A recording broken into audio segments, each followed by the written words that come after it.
today's the day we're installing the show. So if you want to know what it's like to install an art show, come along for the ride.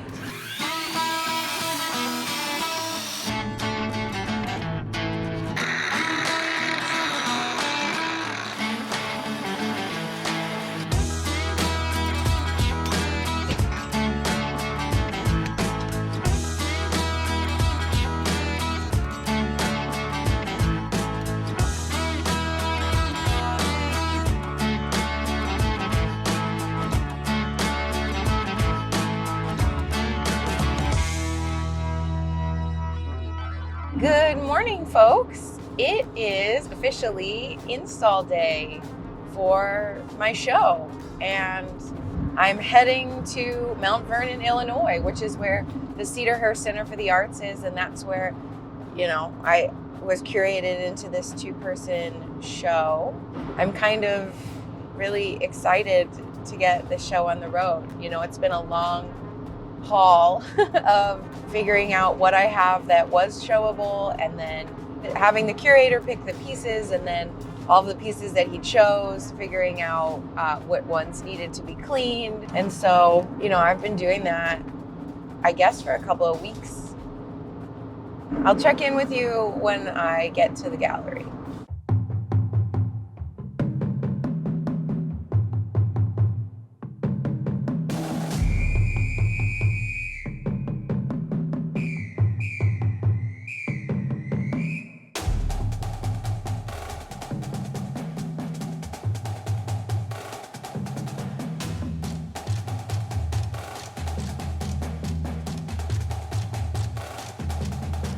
Look at that.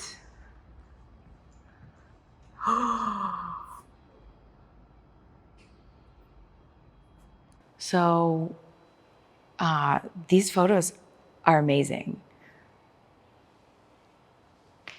I don't know. I feel like I'm gonna cry or something because these photos are so, oh my gosh. I just gotta show you. I can't even tell you how much I love that the font is pink. All right, so this is gonna be where all my artwork is.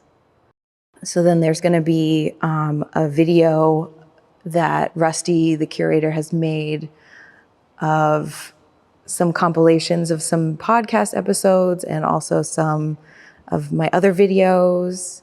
And so then the artwork is gonna go here on these pedestals.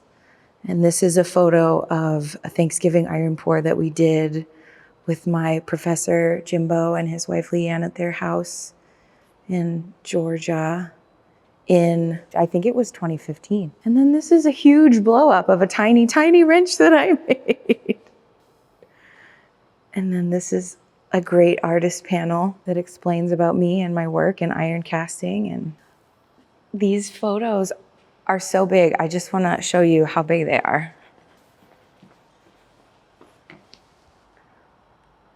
It's like taller than I am tall. This is Rusty. He's the wonderful curator that has put me in this show. So thank you so much. Laura, we are delighted to have you here. I'm very excited to be introducing cast iron to our communities. This is going to be a big deal. I hope so. I hope that it goes over well. And I think in an email I wrote to you, thank you for treating me the way that I feel like I probably should.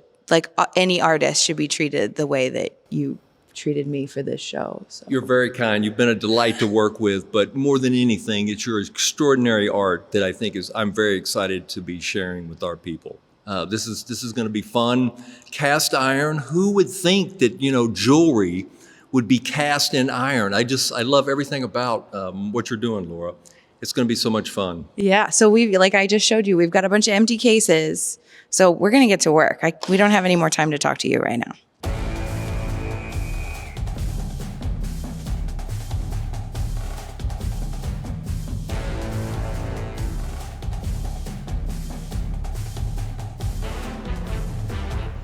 Okay, so does this look familiar?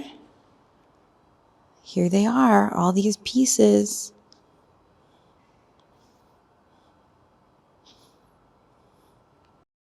And they have to go on those pedestals.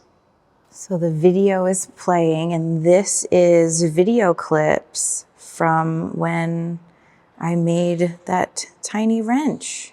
There's the big wrench, and there's a tiny wrench, all the pieces.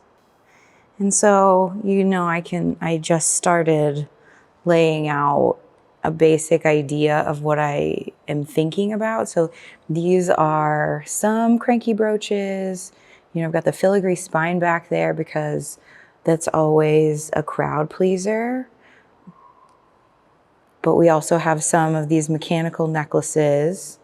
And then on this next pedestal, I have the cast iron necklace series, which I don't know, this may be too much for one pedestal, but it might also be fine. It's hard to tell because they're all in their packaging. And then this last pedestal has some of the other cranky brooches and mechanical necklaces. So now I'm just gonna start taking things out of bags and seeing how they lay, seeing how things lay.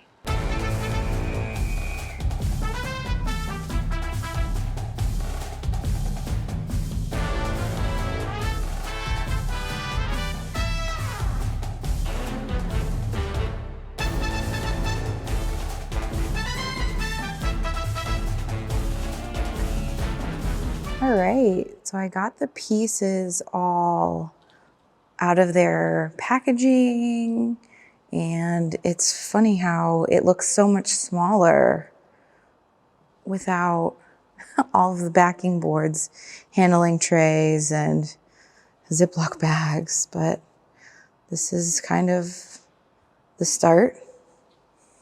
Now we're gonna do kind of a little bit of fluffing.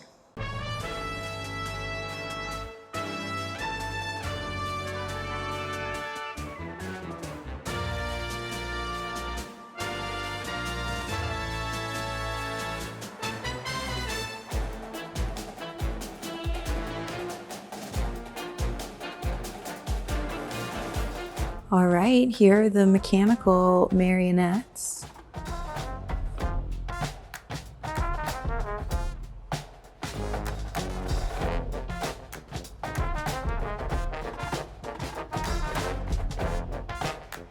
And we've got this case with some of the necklaces and brooches. And then this is the case that has all the cast iron necklaces. And then this is the case that has the rest of the mechanical necklaces, brooches, and the filigree spine.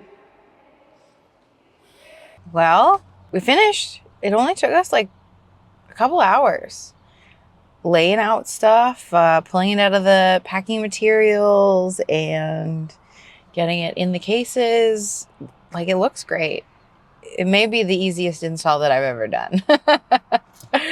And as an art handler who does that for a living, that's saying something. So it means something to be familiar with the work, and it means something to be familiar with, I guess, how it was made, so the limitations of it. I don't know.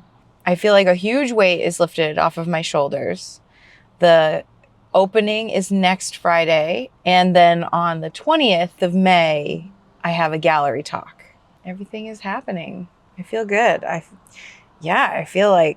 actually feel like I'm still kind of up in arms. I don't know. Was it really just that? I'm not going to say it was easy, but painless. Was it really that painless? It really was. So yeah, I'm just going to drive home, and then I have the rest of the day to do, let's be honest, to catch up on all the other stuff that I've been ignoring and pushing off to the side until the exhibition is installed. Now that's installed, and so I don't have an excuse to push everything to the side. So I think I'm going to go probably edit a podcast, but such is life. All right. Anyways, well, I'll keep you along for the ride for the opening and the gallery talk. So you can get the full experience. All right. But other than that, thanks for tuning in and sticking it out. I love you, and I will see you in the next one. Okay, bye. Mwah!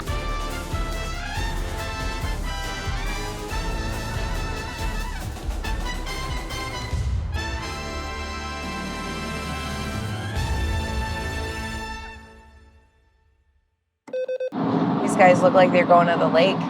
It's a nice day. It's a really nice day. Ooh, look at this red Bronco.